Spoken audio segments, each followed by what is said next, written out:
Assalamualaikum warahmatullahi wabarakatuh. Nama saya Sastrawan Jaya Bangun. Saya mahasiswa Politeknik LPP Yogyakarta. Di sini saya akan menjelaskan materi tentang akuntansi perkebunan dari mata kuliah Akuntansi Keuangan 2. Tujuan dibuatnya video ini adalah sebagai persyaratan perkuliahan, yaitu ujian perbaikan untuk memperbaiki nilai. Akuntansi perkebunan merupakan salah satu bidang akuntansi yang membutuhkan perlakuan khusus dan berbeda dari bidang akuntansi lainnya. Perbedaan ini terjadi karena banyak akun-akun yang berbeda yang harus dicatat, sehingga akuntansi perkebunan mendapat perlakuan lebih khusus dibanding bidang akuntansi yang lainnya. Nah, yang dimaksud dengan perkebunan adalah kegiatan usaha, pengelolaan atau pengembangbiakan tanaman keras seperti kelapa sawit, saret, mahoni, teh, coklat, kopi, dan lain sebagainya, yang bertujuan untuk mendapatkan hasil beberapa periode ke depan sesuai dengan umur biologis dan umur produksi masing-masing tanaman. Secara umum, aktivitas industri perkebunan terbagi atas beberapa tahap. Nah, ini dia penjelasannya. Secara umum, aktivitas industri perkebunan terbagi atas beberapa tahap sebagai berikut. Tahap pertama, pembibitan atau nursery. Tahap pembibitan merupakan tahap awal dari sebuah proses produksi industri perkebunan. Tahap ini merupakan tahap yang sangat penting untuk perusahaan karena perusahaan harus mempertimbangkan dengan tepat jenis bibit atau produksi apa yang akan ditanam. Yang kedua, ada tahap persiapan lahan atau land preparing. Tahap ini adalah tahap di mana mempersiapkan lahan untuk penanaman. Yang ketiga, ada tahap penanaman dan pemindahan bibit ke area lahan atau cultivating. Dan keempat, ada tahap perawatan dan tahap pemupukan atau bisa dibilang upkeep.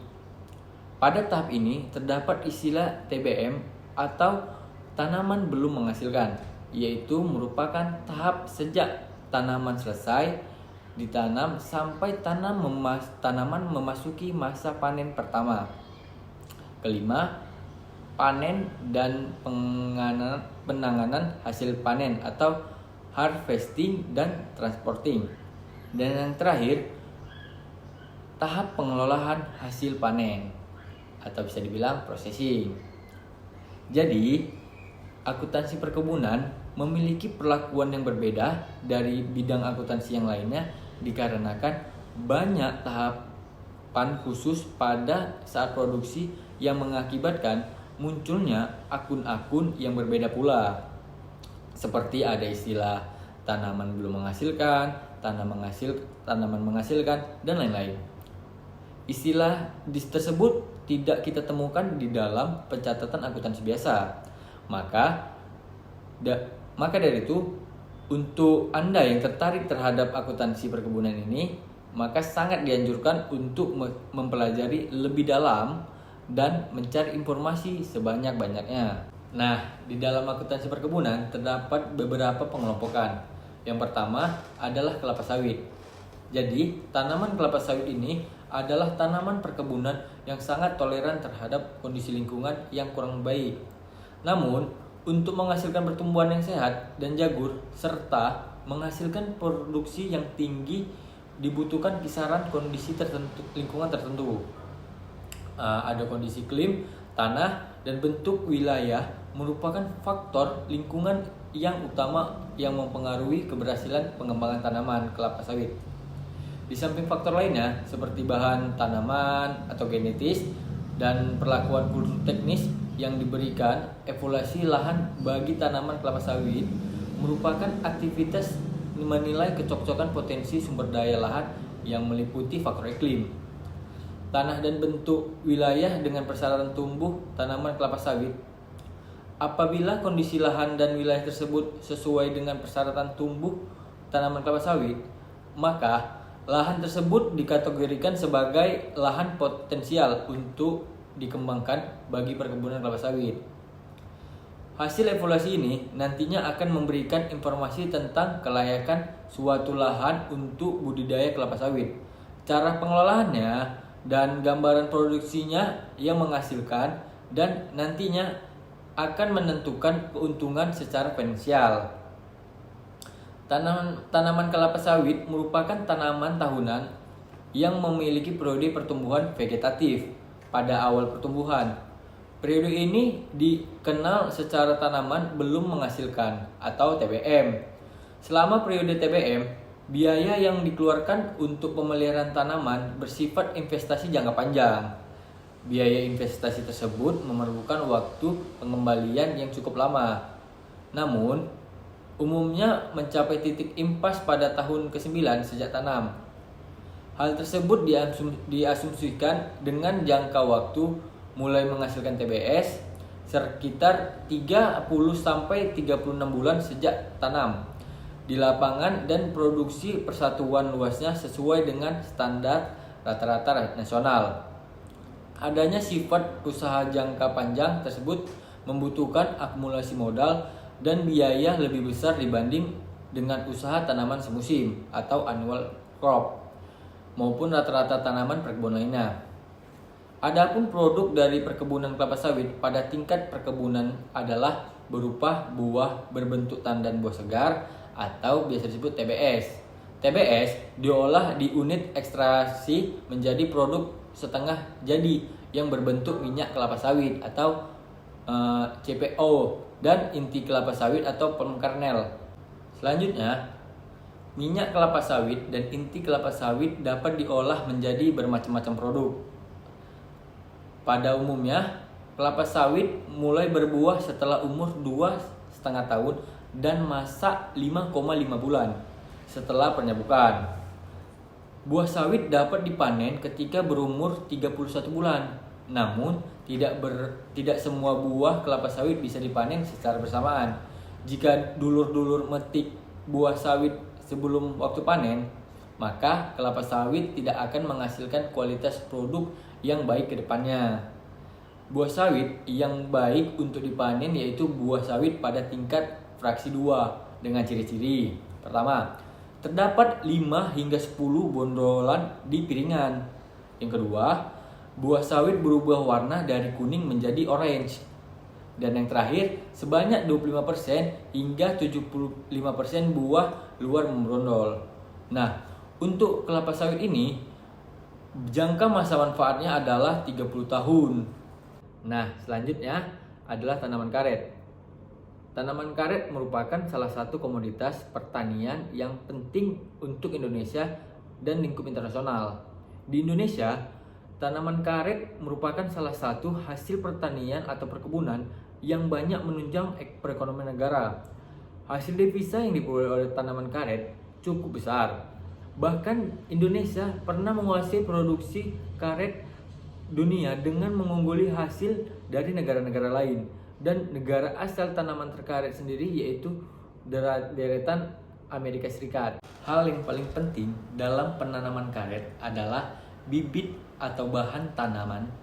Dalam hal ini, bahan tanam yang baik adalah yang berasal dari tanaman karet okulasi. Persiapan bahan tanam dilakukan paling tidak 1,5 tahun sebelum penanaman. 3 komponen yang perlu disiapkan yaitu batang bawah atau rootstock, batang atas atau bootwood, dan okulasi atau grafting pada penyiapan bahan tanam. Selanjutnya adalah kopi. Kopi merupakan salah satu komoditas perkebunan yang berperan penting dalam perekonomian Indonesia. Luas areal tanaman kopi pada tahun 2013 mencapai 1 juta hektar lebih dengan produksi 600 ton lebih. Jumlah ekspor kopi pada tahun 2013 sebesar 534 ton lebih dengan mencapai 1 miliar US dollar. Komoditas tersebut menjadi sumber daya pendapatan utama sekitar 1,8 juta kepala keluarga petani. Ada beberapa jenis kopi, yaitu ada kopi Robusta, Arabica, dan Liberica. Pemilihan lahan, ketinggian tempat untuk kopi Robusta, Arabica, dan Liberica bervariasi. Masing-masing ada yang 100 sampai 600 mdpl, 1000 sampai 2000 mdpl, dan ada yang 0 sampai mdpl, 0 sampai 900 mdpl. Ketiga jenis kopi ini juga berbeda untuk suhu, masing-masing ada 21 sampai 24 Celcius, 15 sampai 25, dan 21 sampai 25. Masa TBM pada kopi adalah 3 tahun. Pemeliharaan utama pada masa TBM adalah pengelolaan tanah, pengendalian bunga, pemupukan, pembersihan tunas air, pemangkas bentuk, dan pengendalian hama dan penyakit. Pemeliharaan TM kopi dilakukan dengan tujuan agar produksi optimum dan berkesinambungan. Pekerjaan pada TM meliputi pengelolaan tanah, pemangkasan penaung, pemangkasan kopi, pemupukan, dan pengendalian hama dan penyakit juga. Selanjutnya adalah kakao. Kakao merupakan salah satu komoditas andalan perkebunan yang perannya cukup penting bagi perekonomian nasional, khususnya sebagai penyedia lapangan kerja, sumber pendapatan, dan devisa negara. Di samping itu, kakao juga berperan dalam mendorong pengembangan wilayah dan perkembangan agroindustri. Kakao lebih sering disebut sebagai buah coklat karena dari biji kakao yang telah mengalami serangkaian proses pengelolaan dapat dihasilkan coklat bubuk. Coklat dalam bentuk bubuk ini banyak dipakai sebagai bahan untuk membuat berbagai macam produk, makanan dan minuman, seperti susu, selai roti, dan lain-lain. Selain berbagai bahan makanan dan minuman, coklat juga memiliki banyak manfaat bagi kesehatan.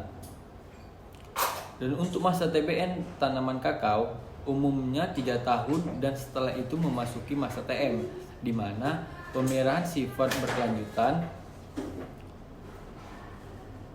Tahapan pemeliharaan TBM sampai dengan TM hampir sama. Perbedaan utama di penyulaman yang hanya sampai TBM 2 dan pelaksanaan pemangkasan. Yang terakhir adalah teh.